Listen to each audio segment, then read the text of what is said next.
ما دام شفتوا المقص ده معايا يبقى في قلة أدب هتحصل.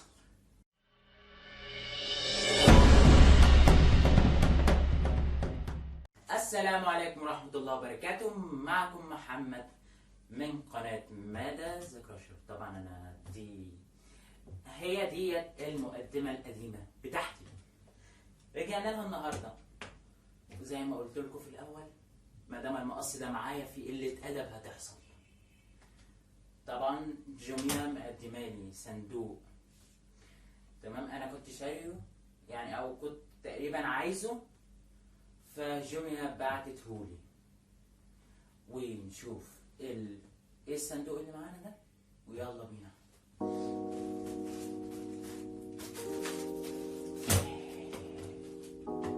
هو ده الصندوق، هو ده الصندوق اللي جميع بعتتهولي. طبعا هنفتحه ونشوف الاول.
طبعا اللي مش عارف ايه هو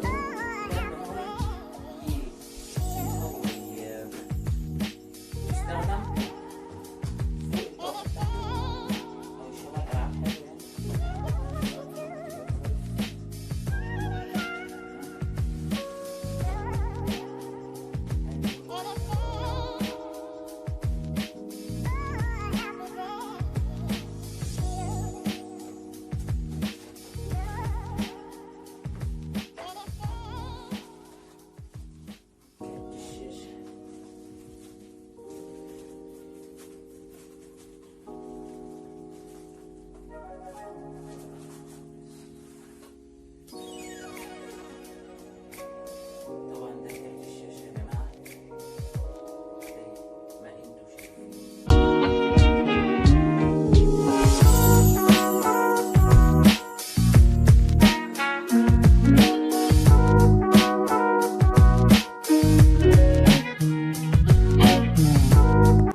معظم حاجات ما بتتوصلش فيها، فأنا بشكر جدا شركة جميع إن هم جابولي الRX 570. بشكرهم جدا.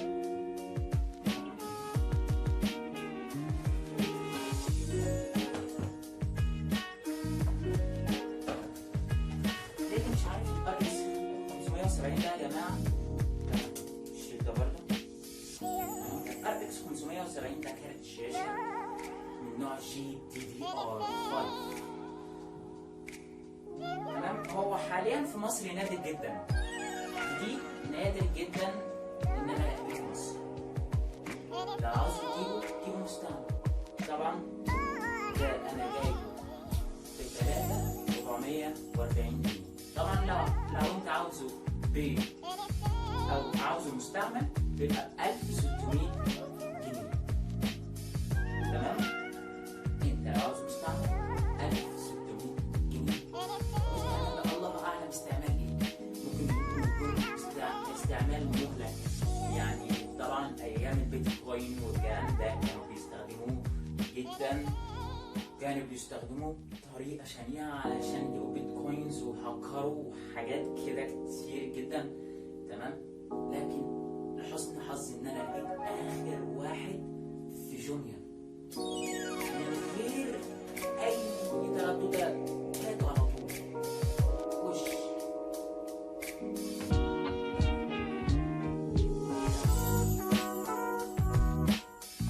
طبعا هنرجعه للكيسه بتاعته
طبعا ما ننساش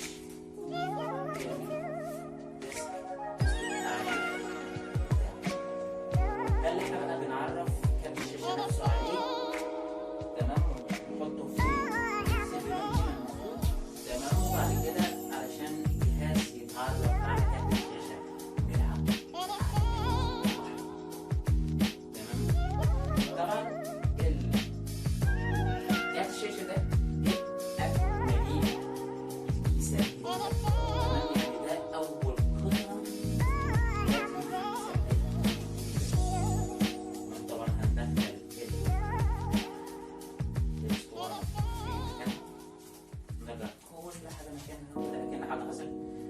طبعا في يعني طبعا احنا شلنا اللاست ده، مفيش حاجه نفكها.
كارت الشاشة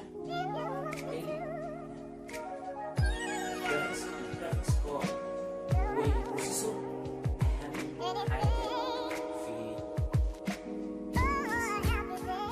طبعا لو عاوز لو عندك هارد قديم ممكن تحط في كيسة رامات قديمة مثلا أيا كانت حطها. بس حاليا اللي موجود DDR3 DDR4 اللي شغال حاليا في السوق المصري وعامة في السوق العالمي مش في السوق المصري بس. دي كانت الريفيو، يعني هي مش ريفيو، هي في ار كمان، ممكن نستخدم في ار عادي.